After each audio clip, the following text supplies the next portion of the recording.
أعوذ بالله من الشيطان الرجيم بسم الله الرحمن الرحيم لا تجد قوما يؤمنون بالله واليوم الآخر يوادون من حاد الله ورسوله ولو كانوا آباءهم أو أبناءهم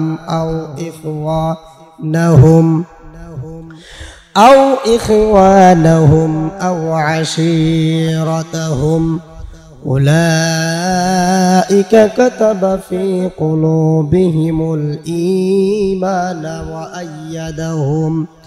وأيدهم بروح منه ويدخلهم جنات تجري من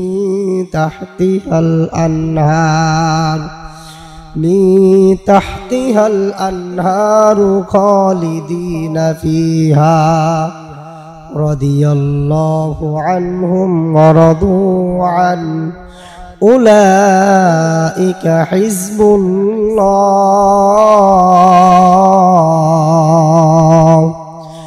ألا إن حزب الله هم المفلحون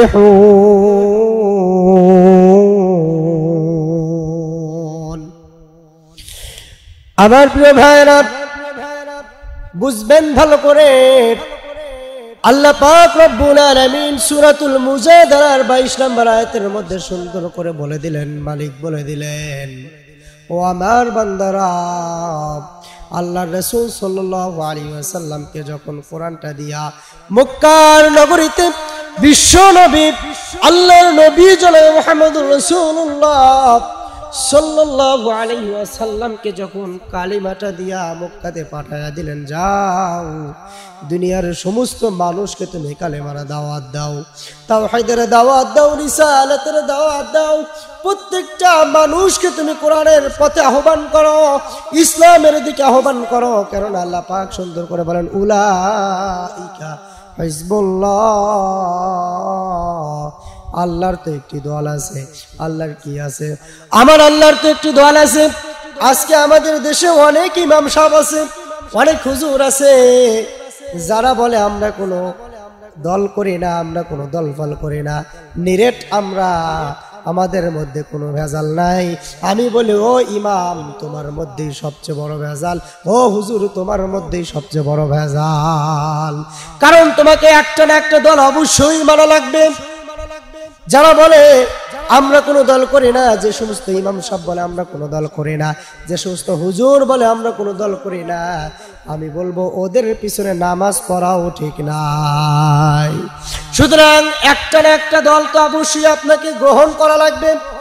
আল্লাহর রাসূল সাল্লাল্লাহু আলাইহি ওয়াসাল্লামকে আল্লাহ রাব্বুল আলামিন বলে দিলেন, উলাইকা হিজবুল্লাহ, আমার তো একটি দল আছে।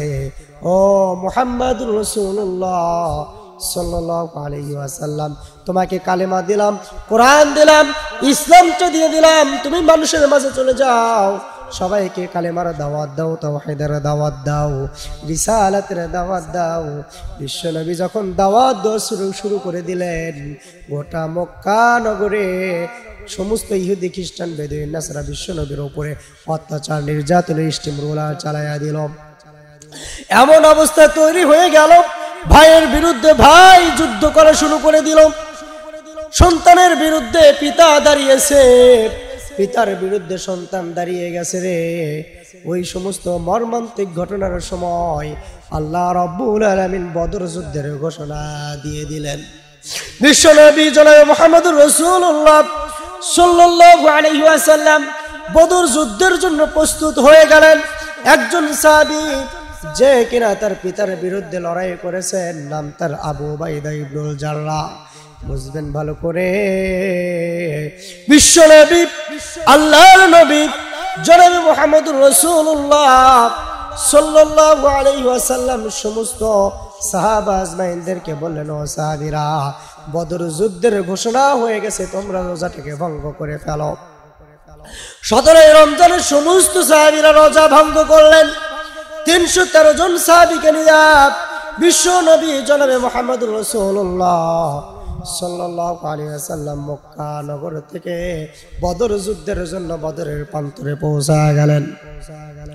সাহাবীদেরকে সঙ্গে নিয়ে বদরের ময়দানে পৌঁছাইলেন। সন্ধ্যার সময় গিয়ে দেখলেন আবু জেহেল তার সৈন্য দলবল নিয়ে শক্ত জায়গাটাকে দখল করে ফেলেছে। শক্ত জায়গায় তারা তাঁবু গেড়ে ফেলেছে। বিশ্বনবী দেখলেন বালুময় জায়গাটা তার জন্য বরাদ্দ হয়ে গেছে। বিশ্বনবী সাল্লাল্লাহু আলাইহি ওয়াসাল্লাম চিন্তায় নিপতিত হয়ে গেলেন, চিন্তায় পড়ে গেলেন। চিন্তা করলেন, এই বালিযুক্ত জায়গার মধ্যে কেমনে টিকে থাকবো? আমার তো মাত্র 313 জন সাহাবী, আর ওদের তো সহস্রাধিক সৈন্য দিয়ে ভরপুর, কেমনে আমি বিজয় করব? চিন্তায় পড়ে গেলেন বিশ্বনবী সাল্লাল্লাহু আলাইহি ওয়াসাল্লাম। চিন্তা করলেন না, সমস্ত সাহাবীদেরকে বলেন তাঁবু গেড়ে ফেলো। তাঁবু গেড়ে ফেলা হলো। বিশ্বনবী আবু বকর রাদিয়াল্লাহু তাআলা আনহুকে ডাক দিয়ে বলেন, আবু বকর, সমস্ত সাহাবীকে বলে দাও এশার নামাজের পর সবাই যেন ঘুমিয়ে পড়ে। বিশ্বনবী সাল্লাল্লাহু আলাইহি ওয়াসাল্লাম সবাইকে ঘুমানোর কথা বলে দিলেন। সবাই ঘুমিয়ে গেল। ফজরের পর আবার যখন যুদ্ধ শুরু হয়ে যাবে, আবু উবাইদা ইবনুল জাররাহ বীরত্বের মতো যুদ্ধ করার জন্য প্রস্তুত হয়ে গেছে। জিহাদ করবেন, যুদ্ধ করবেন। বুঝবেন ভালো করে, বিশ্বনবী সাল্লাল্লাহু আলাইহি ওয়াসাল্লাম আবু উবাইদা ইবনুল জাররাহকে নিজের সেফটির জন্য রেখে দিলেন।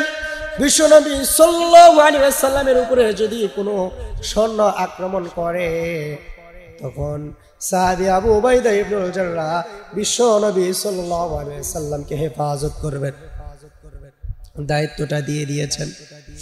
আবু উবাইদা ইবনুল জাররাহ বীরত্বের সহিত জিহাদ করা শুরু করে দিয়েছেন, বীরত্বের সহিত যুদ্ধ করা শুরু করে দিয়েছেন। এমনই সময় একজন কাফের বারবার বিশ্ব নবী সাল্লাল্লাহু আলাইহি ওয়াসাল্লামের দিকে ধেয়ে আসতেছেন, তাকে আঘাত করবেন।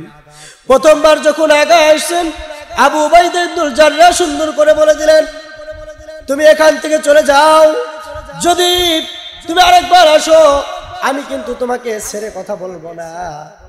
দ্বিতীয়বার আসলেন, আবার আবু উবাইদা ইবনুল জাররাহ একই কথা বললেন। তৃতীয়বার আসলেন, একই কথা বললেন। ওই ব্যক্তি, ওই কাফের আর কেউ ছিল না, ওই কাফের ছিল আবু উবাইদা ইবনুল জাররাহ, আব্দুল্লাহ ইবনুল জাররাহ। আব্দুল্লাহ ছিলেন আবু উবাইদা ইবনুল জাররাহর পিতা, ছিলেন সেই কাফের। আবু উবাইদা ইবনুল জাররাহ চতুর্থবারের মতো তার বাবাকে ডাক দিয়ে বললেন, বাবা, আর একটা বার যদি তুমি বিশ্ব নবী সাল্লাল্লাহু আলাইহি সাল্লামকে আঘাত করার জন্য আসো, আমি ভুলে যাব তুমি আমার পিতা। আবু উবাইদা ইবনুল জাররাহ আর দেরি করলেন না।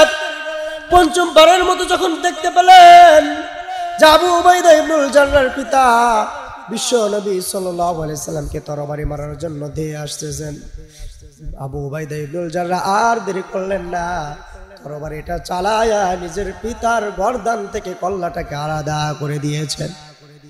বিশ্বনবী সাল্লাল্লাহু আলাইহি সাল্লাম আবু উবাইদা ইবনুল জাররাহকে ডেকে বলেন, ও আবু উবাইদা ইবনুল জাররাহ, তুমি এই মুহূর্তে যাকে দুনিয়ার থেকে বিদায় করে দিলে একটা তরবারির আঘাত দিয়া, কে ছিল সে? আবু উবাইদা ইবনুল জাররাহ নরম সুরে সুন্দর করে বলে দিলেন, ইয়া রাসূলুল্লাহ, আমি যাকে দুনিয়ার থেকে বিদায় করে দিলাম সে ছিল ইসলামের শত্রু, সে ছিল আমার আল্লাহর শত্রু, কোরআনের শত্রু, তাকে আমি দুনিয়ার থেকে বিদায় করে দিয়েছি। বিশ্বনবী সাল্লাল্লাহু আলাইহি ওয়াসাল্লাম আবারও জিজ্ঞাসা করলেন, ও আবু উবাইদা ইবনুল জাররাহ, যাকে তুমি দুনিয়ার থেকে বিদায় করে দিলে বলো সে কে ছিল? আবু উবাইদা ইবনুল জাররাহ সুন্দর করে বলে দিলেন, ইয়া রাসূলুল্লাহ, আমি যাকে দুনিয়ার থেকে বিদায় করে দিলাম সে ছিল কাফের, সে ছিল ইসলামের দুশমন। বিশ্বনবী সাল্লাল্লাহু আলাইহি ওয়াসাল্লাম আবু উবাইদা ইবনুল জাররাহ বললেন, তার সাথে তোমার কি সম্পর্ক একটুখানি বলো। আবু উবাইদা ইবনুল জাররাহ সুন্দর করে বলে দিলেন, ইয়া রাসূলুল্লাহ, সে আমার জন্মদাতা পিতা, কিন্তু আমি এটা ভাবি নাই যে কাফের, যদি কোনো কাফের ব্যক্তি আপনাকে আঘাতপ্রাপ্ত করে দিত, আমার চোখের সামনে যদি আপনি আঘাতপ্রাপ্ত হয়ে যেতেন নবী গো, আমি ওই আল্লাহর দরবারে হিসাব দিতে পারতাম না। বিশ্ব নবী সাল্লাল্লাহু আলাইহি ওয়াসাল্লাম খুশি হয়ে গেলেন। যুদ্ধ করতে করতে নবী করিম সাল্লাল্লাহু আলাইহি ওয়াসাল্লামের একটা সময় আঘাত লাগে মাথার মধ্যে। বিশ্ব নবী সাল্লাল্লাহু আলাইহি ওয়াসাল্লামের মাথার মধ্যে লোহার হেলমেটটা ঢুকে গেল। কোথায় পড়ে আছে নবীজি কেউ খুঁজে পায় না। খুঁজতে খুঁজতে হঠাৎ করে দেখতে পেলেন বিশ্ব নবী সাল্লাল্লাহু আলাইহি ওয়াসাল্লাম একটা জায়গায় পড়ে কাতরাচ্ছে। আবু উবাইদা ইবনুল জাররাহ বিশ্ব নবীকে খুঁজে বেড়ায়, কোথায় আছে আমার নবী? নবীকে খুঁজে পায় না, বারবার নবীকে খোঁজ করে, কিন্তু আমার নবীকে খুঁজে পায় না। হঠাৎ করে দেখতে পেলেন আবার নবী, বিশ্ব নবী সাল্লাল্লাহু আলাইহি ওয়াসাল্লাম দুর্বল হয়ে পড়েছেন, মাথার মধ্যে লোহার করা হেলমেটটা ঢুকে পড়েছে। সবাই চারিদিকে বসে আছে, কেউ সাহস পাইতেছে না কি করে হেলমেটটা বের করবে। আবু উবাইদা ইবনুল জাররাহ আস্তে আস্তে কাছে আগায়া গেলেন এবং বললেন, ভাই ওমর, আমি বিশ্ব নবী সাল্লাল্লাহু আলাইহি ওয়াসাল্লামের মাথা থেকে লোহার করা হেলমেটটা বের করে দিতে চাই। আবু উবাইদা ইবনুল জাররাহ বিশ্ব নবী সাল্লাল্লাহু আলাইহি ওয়াসাল্লামের মাথার ভিতরের সেই লোহার করা হেলমেটটা বের করার জন্য যখন কাছে আগায়া গেলেন, লোহার করা হেলমেটের মধ্যে জোরে কামড় দিয়ে, এত জোরে কামড় দিয়ে টান দিয়েছেন ভাই, লোহার করা হেলমেটটা বের হয়ে গেছে, কিন্তু আবু উবাইদা ইবনুল জাররাহ সামনের দুটি দাঁত ভেঙে গেছে। বিশ্বনবী তাকায় দেখলেন আবু উবাইদা ইবনুল জাররাহর মুখ দিয়ে রক্ত বের হয়। বললেন, হে আবু উবাইদা ইবনুল জাররাহ, তোমার মুখ দিয়ে কিসের রক্ত বের হয়? আবু উবাইদা ইবনুল জাররাহ মুস্কি হাসি দিয়ে সুন্দর করে বলেন, ইয়া রাসূলুল্লাহ, এই ব্যথা আমার কিছুই না, আপনার ব্যথার ভিতরে থেকে লোহার করা হেলমেটটা বের করতে পেরেছি, এটাই হলো আমার সবচেয়ে বড় পরম পাওয়া। ভুলবো না, ভোলা যায় নাকি বীর শহীদানের স্মৃতি, ভুলবো না, ভোলা যায় নাকি বীর শহীদানের স্মৃতি। রক্ত দিয়ে জীবন দিয়ে জ্বালালে দিনের বাতি, ভুলবো না, ভোলা যায় নাকি বীর শহীদানের স্মৃতি। আল্লাহর দিন আল্লাহর জমিনে করেছ বিজয়ী তোমরাই, নাই ইনসাফের ধ্রুব পতাকা তুলে ধরেছ তোমরাই।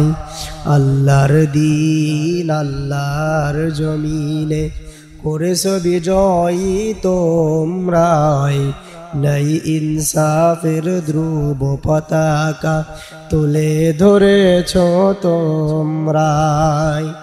আল কোরআনের আহ্বানে নির্যাতিতদের পাশে দাঁড়ালেন, আরশে আজিমের প্রতিবেশী হলে পেলে জান্নাতের বাড়ি। ভুলবো না, ভোলা যায় নাকি বীর শহীদানের স্মৃতি, ভুলবো না, ভোলা যায় নাকি বীর শহীদানের স্মৃতি। হানজালা বীর হামজা মুসআব বিন উমাইরের সাথে ঘুরছ কত এই না আনন্দে ফিরদাউসের কাননে। হানজালা বীর হামজা মুসআব বিন উমাইরের সাথে ঘুরছ কত ঈদ আনন্দে ফিরদাউসের কাননে। শাহাদাতের খুন রাঙ্গা পথে চলছি সদা চলবো ছুটে, নেই ক্ষতি কোনো ভীতি আমাদের, হয়তো শহীদ নয় হব গাজী। ভুলবো না ভোলা যায় নাকি বীর শহীদানের স্মৃতি, রক্ত দিয়ে জীবন দিয়ে জ্বালালে দিনের বাতি। ভুলবো না ভোলা যায় নাকি বীর শহীদানের স্মৃতি, ভুলবো না ভোলা যায় নাকি বীর শহীদানের স্মৃতি।